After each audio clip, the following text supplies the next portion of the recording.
외국에 처음 나가본 데가 중국이고 그게 바로 시안이었어요.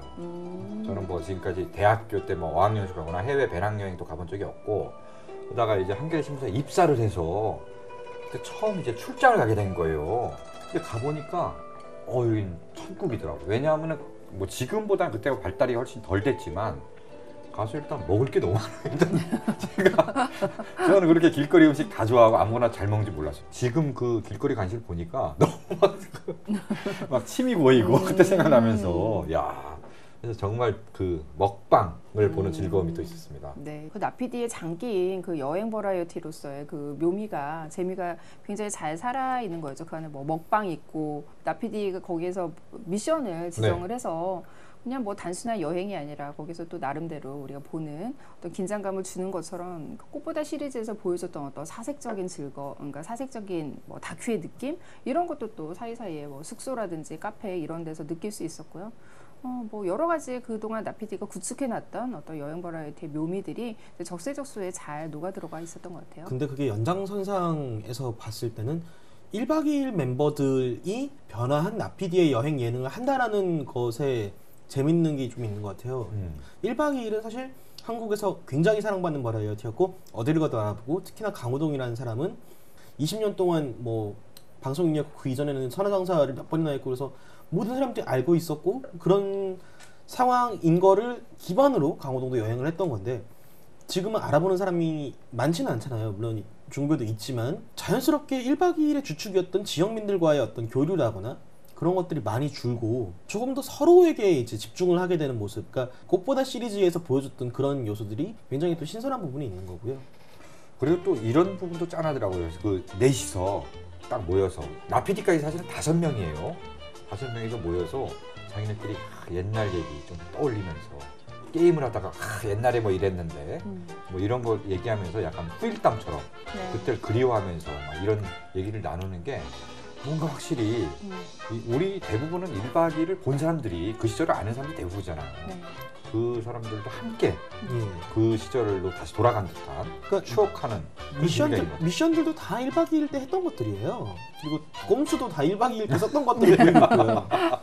그러니까 나피디 예능이 이제 TVN으로 오면서 가장 차이점이 뭐냐면 특히 꽃보다 시리즈를 통해서 뭔가 인생의 페이소스를 느끼게 하는 뭐 1박 때도 그런 게 사실이 있긴 있었지만은 그게 이제 꽃보다 시리즈를 통해서 완전히 좀 완숙한 어떤 그 나피디만의 어떤 특색으로 자리를 잡게 됐는데 그 1박 2일의 원조 같이 어떤 역사의 탄생을 함께한 인물들과 같이 오면서 그 나피디가 또 그동안 쌓아왔던 어떤 뭐 시간들을 우리가 회고하는 가운데서 느낄 수 있는 어떤 그 여러 가지 감정들이 자연스럽게 섞이게 되는 그런 묘미가 또 있는 거죠. 나피디가 이제 그 TVN으로 옮기면서 말하자면 시즌제를 하잖아요. 뭐 여행 시리즈도 그렇고 여행 시리즈도 했던 사람들이 하고 또 지나서 또 하고 뭐 삼시세끼도 마찬가지고 그러면서 약간 시간을 계속 쌓아가면서 같이 했던 시간을 쌓아가면서 거기에서 새롭게 태어나는 그 이야기들을 계속 쌓아가는 그런 정말 어떻게 보면 그 인생 예능의 어떤 경지를 넘어선 뭐 그 세계를 구축한 PD라고 저는 생각해요. 그러니까 나 PD 자체도 이제 한 인터뷰를 통해서 직접적으로 얘기를 했는데 자신의 예능은 뭐 특별한 그런 게 아니라 그냥 우리 인생의 한 단면을 그냥 툭 잘라서 뭐 꽃보다 시리즈에서는 그 노년 부분, 뭐 삼시세끼에서는 뭐 중년 부분 이런 식으로 이제 꽃보다 청춘에서 중년 부분 이런 식으로 그냥 인생의 한 단면들을 그냥 툭툭 잘라서 보여주는 거다라고 했는데 그게 말 그대로 이제 보통 사람들의 어떤 뭐 자신이 이제 궁극적으로 지향하는 어떤 인간극장 같은 예능을 그 안에서 이제 그런 정서를 담고 있기 때문에 뭐 굉장히 그런 보편적으로 공감하는 지점 이런 것들이 사실 그 웹시리즈라는 굉장히 낯설 수 있는 그런 어떤 플랫폼의 방식에 우리가 낯설지 않게 금방 빨리 적응할 수 있었던 힘이라는 생각이 들고 이 나피디 예능은 그 중년층들도 저희가 중년이지 않습니까? 그렇죠. 뭐 중년층 굳이 뭐 저를 쳐다보면서 얘기 안 해도 알고 있습니다. 그렇다고 저를 쳐다보면서 얘기할 수 없잖아요.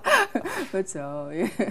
그러고 보니까 이 신서규를 보면서 그 영화의 어떤 그 시리즈물을 떠올리는 글도 본 것 같아요. 그 아이즈의 강명석 편집장 같은 경우 비포 미드나잇을 언급을 했어요. 그러니까 서로를 잘 아는 사람들이 여행을 가서 예전과 변했던 것도 이야기를 하고 지금 그동안 살아왔던 이야기들에 대해서 좀 두런두런 이야기를 나누는 과정이 마치 우리가 비포 시리즈에서 비포 선라이즈 선셋을 거쳐서 나이든 이 두 커플을 보는 비포 미드나잇에서 어떤 삶의 무게라거나 어떤 그 덮개를 짐작할 수 있었던 것처럼 신서유기 또한 그 1박 2일 올드비 팬들에게는 그런 느낌을 준다라는 이야기를 한 적이 있어서 제가 참고자료로 그냥 간단하게 네. 올렸던 거고 저는 예. 근데 거기 굉장히 동의합니다. 네. 그러니까 저는 그 비포 시리즈를 정말 좋아하거든요. 이거 뭐 에단 호크랑 줄리 델피 그 예전에 처음 만났을 때 풋풋 탈 때 만났을 때 비포 선라이즈. 네. 그다음에 한 7년 뒤에 실제로 7년 뒤에 이제 배우들도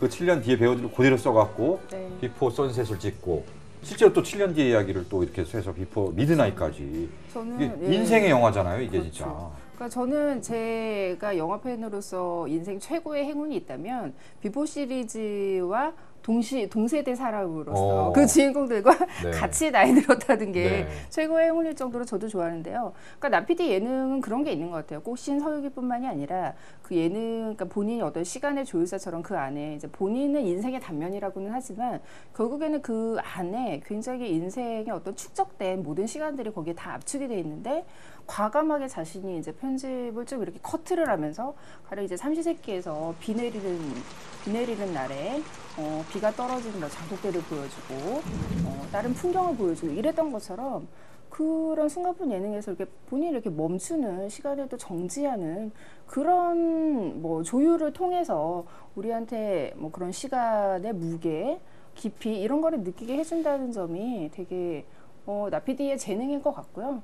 그것이 이제 신서유기라는 굉장히 좀 가벼운, 말 그대로 굉장히 가벼운 웹시리즈지만 그 안에서도 우리가 이제 충분히 뭔가 그 나피디의 장기를 느낄 수 있었던 그런 지점으로 이어지지 않았나 싶습니다.